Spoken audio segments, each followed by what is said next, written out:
আসসালামু আলাইকুম দর্শক, আমরা তার একটা প্রশ্ন করবো আর কি দেই, উত্তর দিতে পারে কিনা। যদি উত্তর দিতে পারে তাহলে তার কিন্তু পুরস্কার আছে, কিন্তু উত্তর দিতে যদি পারে তাহলে কিন্তু পুরস্কার আছে তার। ছোট ভাই, বাড়ি কই তোমার? কি অবস্থা, কেমন আছো? বাড়ি কই?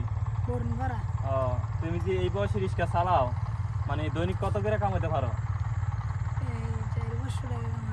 400-500 টাকা। এই আলু কি আলু কার?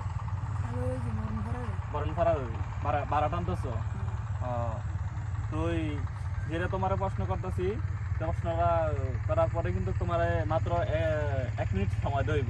প্রশ্ন হচ্ছে বাংলাদেশের ভিতরে বাংলাদেশের দেশ চালায় কি বলতে পারবানি? যদি বলতে পারো তাহলে তোমার পুরস্কার আছে। আমি যদ্দূর জানিল মনে করেন ছাত্র নেতারা না তো, তুমি তো বলতে পারো নাই। বলতে পারতো না? ভাইবে চিন্তা দেখো।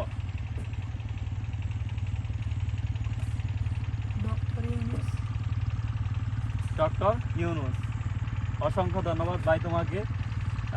উনি কিন্তু পুরস্কার প্রাপ্ত, পুরস্কার কিন্তু উনি পাইয়া লাইছে। তো তুমি কি খুশি নি? ইনশাল্লাহ। ওনার পুরস্কারটা লই আসো। ধরো, এটা তোমার পুরস্কার। এটা কয় টাকা? 500। এটা কি তুমি কেমনে পাইছো? তুমি পুরস্কারটা কেমনে পাইছো? তুমি কি, আমি তোমার প্রশ্ন করছি, তুমি কি সেই উত্তর দিতে পারছো দেখি কি তুমি জিতা নিচ্ছ? তুমি খুশি? কেউ তারা ভালো থাকবেন দর্শকরা। এই ভিডিওটি শেয়ার করে দিবেন, যেমন আরো এরকম ভিডিও করতে পারি।